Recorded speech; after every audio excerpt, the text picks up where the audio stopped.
Welcome once again to Blender TC. In today's tutorial we're going to make a potion bottle, but this is to actually answer a question by Sophia or Sophie. I think her name means wisdom in Greek, but her question, I digress, her question was this. It's how do I use default HDRIs that we actually see in Blender into my render? So I'm just going to actually quickly show you that, well, as quick as I can. But first of all, to actually really show off the HDRIs, let's make a potion bottle just to actually highlight this. First of all, go to the spanner wrench. What we've got is a cube selected. Your default cube will do, and add in hit the spanner or wrench and add in a modifier, and it's going to be a subdivision surface modifier, and we're just going to wrap this up to 2 and then apply. We're going to hit the tab key now to go into edit mode. We've got point select, line select and face select. And first of all, what we're going to do is we're going to actually select these 4 points on the top like that, holding our shift key down, and we're just going to actually select the top 4 points, press the 7 key to look from the top, and just scale this down until it's roughly a circular shape like that, which will become more circular as we actually go into our render. So now we're going to actually go into face select and select the top 4 faces by holding down our left mouse button and just selecting. So I'm just going to go from the front by pressing the 1 key, E and Z, just to move this up, and I'm just going to scale the top face S then Z by 0, which will flatten them out. I'm just going to extrude slightly, just to put a little rim there, then extrude again, just slightly up again, but this time I'm going to scale this up just to make our bottle shape. Pressing the 1 key to look from the side again, E and Z, just to move it up. You do that until the purple line appears, and take it to where you want your potion bottle or how you want it to look. And I'm just going to E to extrude, S to scale it. You could hit just the scale key, I suppose, but if you did that, that would actually narrow that in and it just wouldn't look right. So now, going into X-ray mode and looking from the front with our top faces still selected, I'm just going to E and Z till my purple line appears and just scale this down slightly, just so it's on the inner sides of there. So E and Z just to move this down, and I'm just going to follow roughly this inner circle here. So if I just press the extrude, well, see, I've deselected them, so what I can do is go into the top and just reselect them. As you can see, X-ray mode makes it a bit awkward, and this happens from time to time, so switch off your X-ray mode and reselect them top faces. Back into X-ray mode, look from the side, and what I can do is E to extrude, Z down. Things like that happen from time to time, and you've just got to know how to fix things. And what I'm doing, like I say, is following that ball, so E and Z. If you don't do it exactly where the lines are, it just makes it easier to see where you're going. So E and Z when you're doing something like this. So I'm just going to scale this down to get that sort of shape, and scale it down, and just to finish it off, E and Z. Take it just beyond it and just scale this down so it's making that like bauble shape. Right, with our bottom faces selected, what we can do is grow our selection to make our potion on the inside. So plus plus plus, and what we're going to do now is hit shift and duplicate. Right, sometimes this goes wrong, so shift and D and press the enter, and if it's worked, you'll see this duplicate tab come up. So we've actually added a duplicate, and what we can do with this duplicate is press the P key, and then we can separate it by selection. So now what we've got is we've got 2 objects. One's the potion and one's the glass bottle, so let's just rename them quickly. So bottle, and of course the potion.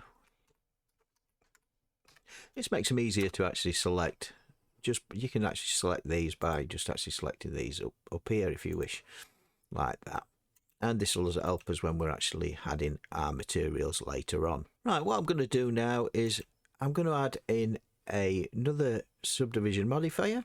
I'll go onto the spanner wrench after selecting the bottle and add a subdivision modifier like so. And of course, else we're going to add is to actually make our reflections work better in the glass material. We're going to smooth this out, shade smooth, and we're also going to add in a solidify modifier which aids with reflections. So add the solidify modifier. The default will do, and as you can see, that's just made a thin rim around this, and this helps to actually give the impression of glass. So we've done this all in Eevee so far, so let's now go into cycles, and cycles like that. And as you can see, we've got our glass bottle, but I don't like the rim as it stands, so I'm just going to take this out of X-ray mode and make it a little bit sharper at the top here by adding a loop cut in top there and a loop cut in the top there, just to give it that bit more defined shape. And if you want a sharp edge, for instance there, you can actually move it down, and it's entirely up to you. Anyway, Control Z, I'm just going to undo that because I don't quite like that and I prefer that. So now what we've got is we've got a potion on the inside. Oops, if I can select it. There we are, that potion shape and the glass bottle shape. So let's start adding our materials. Right, like I said, the whole point of this tutorial is to actually show off the HDRIs. But let's just add our materials just to give you the effect. Add in the material. So new material, and we're going to call this one glass. So hit this little green dot, and we go to glass up there, and we're going to take the roughness right down to about 2 point, around the 2 should do. So we've got to turn that to 2 in the reference, and of course you can't see this at all because there's his actual glass material in Eevee in our render, but it looks blooming awful. And the reason it looks awful is because unlike the HDRI it shows here material, what we've got is we've got this black material. So quickly, let's go and add in this to our world, but I'm going to actually rename this one glass, and let's add in a potion material as well. The default one will do for this, and we'll make it blue or green or pink. We'll make it a pinky red. Right, so that's our pinky red material, and just to make this a little bit better, I'm just going to, oops, if I can select it, add in a modifier and another subdivision modifier just to subdivide surface. And as you can see, our surface hasn't got a colour, so I'm going to edit mode, oops, on X-ray. Let's just select this top. Don't think I give this a top of surface, so E and S to scale, and then F to fill. That's better.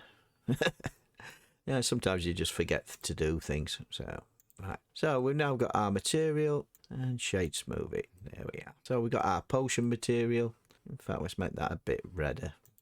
Let's make it blood red, right? Yeah, just to actually show it off. So we've got our potion material and we've got our glass, but the reflections are absolutely rubbish, so let's just add those in. So we go into our world tab here, and this is the whole point of the tutorial, just to show you what we need to do is actually go into an environmental texture by hitting the colour, environmental texture. As you can see, this now turns it pink, but what you can do is actually open this, and what we've got here is we've got my C drive. So we've got, depending on where you've actually saved Blender, but the actual HDRI is contained in Blender, so mine's in C, so go on C, then into program files, and then what we've got to do is find the actual Blender foundation, the version of Blender that you're using.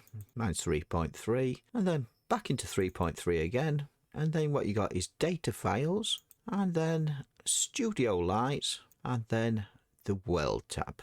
All right, and what we're going to do is actually select forest. As you can see, we've got city, country yard, forest, interior, night, studio, and other ones. Any of these you can actually select for your final render, but I'm going to actually select forest just to show this off. As you can see, we've now got our forest reflections, and if I go into the render tab, go into film just to get rid of the background here. As you can see, this is the actual forest that you find in Blender. Or up here, if you look at this, if you look at that, that's the actual forest material. But in our render, that's the forest material. And what you can do is go into the film tab, and you can make this transparent, so you can put whatever background you wish. Instead of 32 samples, what I'm going to do is actually change this. Here's another little tip. This is really handy. What you can do is you can actually go into here, which is your render tab, And as your defaults there, for mine it's 32 samples. But what you could do is set a time limit. So say you want your render to actually last a minute, so 60 seconds. But up the actual maximum samples to something stupid like 5,000. And then if you press the render tab, I don't know why this does this, but it seems to speed it up slightly. So press the render tab. As you can see, this is actually hitting 96, but it suddenly leaps through the roof. Whereas if you actually just set that to 32, in the minute, it'd take a minute to actually render the 32, or at 30 seconds it's gone to 320. It's now at 352 samples and climbing. So we're just actually it's gonna render in about a minute and 10 seconds, because the rendering finishes at a minute and the denosing takes another further 10 seconds or so. We're coming up to the minute, and we've already hit 600 samples, 700 samples now. So it finished it after a minute, 722 samples, and now it's going to actually do the denoising in a second, and it'll tell me when the time of the last render once it finishes the samples. And there you have it. We've got quite a good render with the reflections of our HDRI that are contained in Blender. I forgot to add on this one, of course, is the actual bottle cap, and we could do that quite simply by quickly add myself a quick cap. So add in a mesh, add in a circle, E and S to scale, enter tab key, E, S, F to fill. I'm just going to quickly add myself a stopper, E and Z, E, S, E and S, F to fill, add a subdivision modifier in. Of course, this is a glass material already. It's to make a glass stopper. Scale it up slightly. Scale. I'm just going to move this into the top, just to go into my top. Add my glass material to it. Shade smooth. I've just made a little glass stopper, and then just re-render this out. I'm just going to press the N key just to actually go on view, because I think I'd like it a bit bigger in my view. And F12 to render. That's the reaction. And of course, as a final note, I'll just show you how you can actually set up a shortcut in Blender so these HDRIs can be actually got to easily. So let's just show you that now. And that's found under this forest with this great big long pathway, and you think, blooming out, I don't want to be finding that or doing that every single time. So what we've got down here is we've got a bookmark. So simply what you can do is add a bookmark, and there you have it. It's just added in the actual world thing, so you can just rename that and put Blender HDRI. Oops, Blender HDRI. And say you're actually in that area. To actually quickly find your Blender HDRIs, you can just select them like that, and then of course add them in. Simple, easy peasy, another tip in Blender. Please subscribe to my channel and have fun with Blender. Bye for now.